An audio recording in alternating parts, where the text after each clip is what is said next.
আসসালামু আলাইকুম আরহামাতুল্লাহ। 10 মিনিট মাদ্রাসায় আপনাকে স্বাগতম। আজ আমরা নারীদের প্রতি মহানবী সাল্লাল্লাহু আলাইহি ওয়াসাল্লামের 6টি উপদেশ জানব। নারীর অধিকার ও মর্যাদা প্রতিষ্ঠায় হাদিসেও একাধিক নির্দেশ ও নির্দেশনা এসেছে। মহানবী সাল্লাল্লাহু আলাইহি ওয়াসাল্লাম বিদায় হজের ভাষণে নারীর প্রতি সুবিচার করার নির্দেশ দিয়ে বলেছেন, তোমরা নারীদের কল্যাণের ব্যাপারে ওসিয়ত অর্থাৎ নির্দেশ গ্রহণ করো। একইভাবে মহানবী সাল্লাল্লাহু আলাইহি ওয়াসাল্লাম মর্যাদাপূর্ণ জীবন লাভের জন্য নারীদেরও কিছু নির্দেশ ও নির্দেশনা দিয়েছেন। নারীদের প্রতি মহানবী সাল্লাল্লাহু আলাইহি ওয়াসাল্লামের 6টি নির্দেশনা ও পরামর্শ এই ভিডিওতে তুলে ধরা হলো। নম্বর 1, তাকওয়া অর্জন। তাকওয়া বা খোদাভীতির অর্থ হল আল্লাহর ভয়ে যাবতীয় পাপ ও পাপাচার, অন্যায় ও অবিচার, মন্দ ও নিন্দনীয় কাজ থেকে বিরত থাকা, আল্লাহর নির্দেশ মান্য করে চলা। রাসূল সাল্লাল্লাহু আলাইহি ওয়াসাল্লাম নারীদের তাকওয়া অর্জনের নির্দেশ দিয়েছেন। উম্মুল মুমিনিন আয়েশা রাদিয়াল্লাহু তাআলা আনহাকে তিনি বলেন, হে আয়েশা, তোমার জন্য আবশ্যক হল খোদাভীতি অর্জন করা। সুনানে তিরমিজি হাদিস নম্বর 978। তাকওয়া নারীকে যাবতীয় স্খলন ও প্ররোচনা থেকে রক্ষা করতে পারে, তাকে শৃঙ্খলাপূর্ণ আদর্শ জীবনে অনুপ্রাণিত করতে পারে। নম্বর 2, ছোট ছোট পাপ পরিহার করা।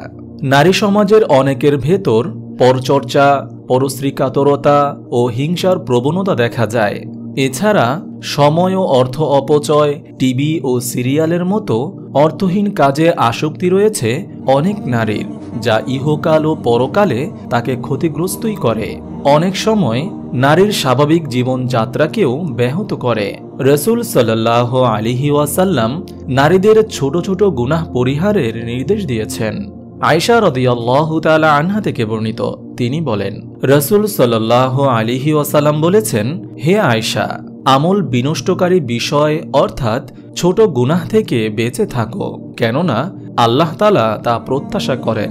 সুনানে ইবনে মাজাহ হাদিস নম্বর 4384। ছোট ছোট মন্দ অভ্যাস ও পাপকে গুরুত্ব দেওয়া হয় না, অথচ এর পরিণতি ভয়াবহ। আনাস ইবনে মালিক রাদিয়াল্লাহু তাআলা আনহু বলেন, আজ তোমরা কোনো কোনো কাজকে চুলের চেয়ে ছোট অর্থাৎ তুচ্ছ অর্থে মনে করো, অথচ আমরা রাসূল সাল্লাল্লাহু আলাইহি ওয়াসাল্লামের যুগে তাকে শাস্তিযোগ্য অপরাধ মনে করতাম। সহিহ বুখারী হাদিস নম্বর 63। নম্বর 3, সময়মতো নামাজ আদায়। ইসলাম নারীকে ঘরে নামাজ আদায় করতে উৎসাহিত করেছে। তবে ইসলামিক স্কলাররা বলেন, নারী যদি নামাজের সময়ে প্রথম ভাগে সুন্দরভাবে নামাজ আদায় করে তাহলে জামাতে নামাজ আদায়ের সওয়াব পাবে। তাই কাজের অজুহাতে বা অলসতা করে মুমিন নারী নামাজ বিলম্ব বা কাজা করবে না, বরং সময় মতো নামাজ আদায় করবে। রাসূল সাল্লাল্লাহু আলাইহি ওয়াসাল্লাম বলেন, নারী যদি 5 ওয়াক্ত নামাজ আদায় করে, রমজানের রোজা রাখে, আব্রু রক্ষা করে, স্বামীর নির্দেশ মান্য করে, তবে জান্নাতে যে দরজা দিয়ে ইচ্ছে প্রবেশ করতে পারবে। সহিহ ইবনে হিব্বান হাদিস নম্বর 4163। নম্বর 4, শালীন ও সংযত চলাফেরা। ইসলাম নারী পুরুষ উভয়কে শালীনভাবে চলার নির্দেশ দিয়েছে। নারী পুরুষ সবার জন্যই বলা হয়েছে, লজ্জা ঈমানের অঙ্গ। তবে নারীর প্রতি যেহেতু পুরুষের আকর্ষণ অনেক বেশি প্রবল, তাই নারীকে নারীসুলভ সৌন্দর্য প্রদর্শন না করার নির্দেশ দিয়েছে। অশ্লীল পোশাক ও চালচলন পরিহার করতে বলেছে।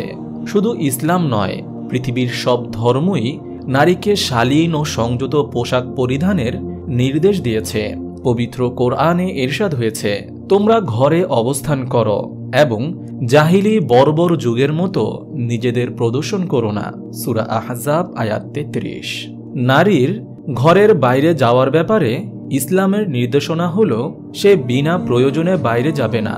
প্রয়োজনে বের হলে শালীন পোশাকে বের হবে এবং সংযতভাবে চলাফেরা করবে, নিজের দৃষ্টি অবনত রাখবে।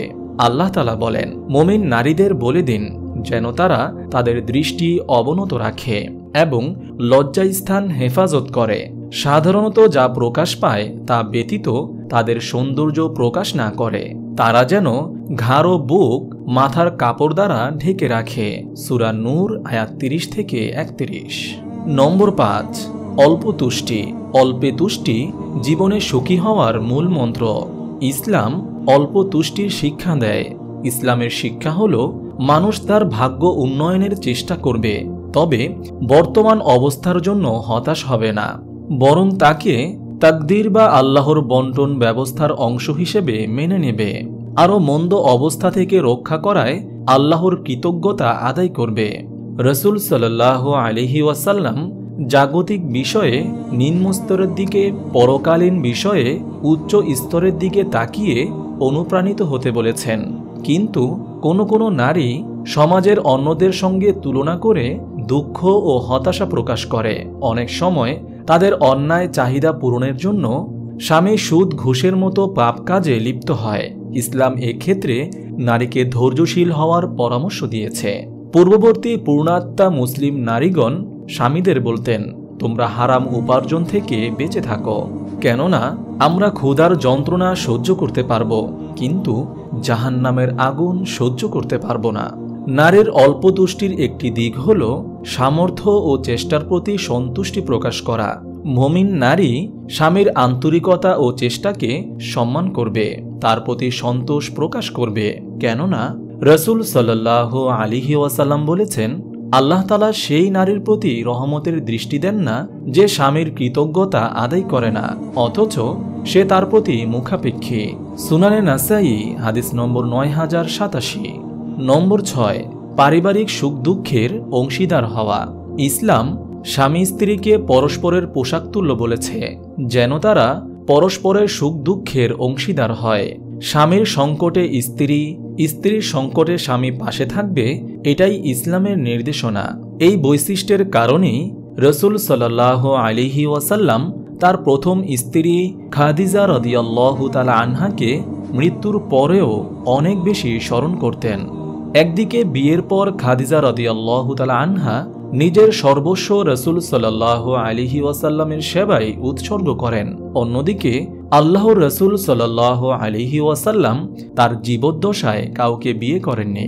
মৃত্যুর পর তার সন্তানদের প্রতি পূর্ণ মমতা ও ভালোবাসা বজায় রেখেছেন।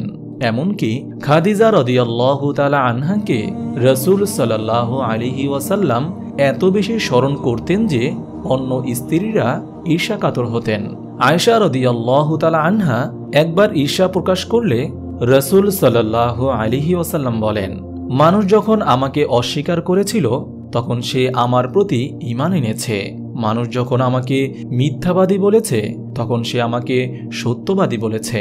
মানুষ যখন আমাকে সম্পদ থেকে বঞ্চিত করেছে তখন সে আমাকে তার সম্পদ দিয়ে সহযোগিতা করেছে। আল্লাহ তাআলা তার মাধ্যমে আমাকে সন্তান দান করেছেন। মহান আল্লাহ তাআলা সমস্ত মুমিনা নারীদেরকে এই উপদেশগুলো মানার তৌফিক দান করুন, আমিন। আপনি যদি এরকম ভিডিও আরও পেতে চান তাহলে এই চ্যানেলটি সাবস্ক্রাইব করে পাশে রাখা বেল আইকনটি অন করে দিন।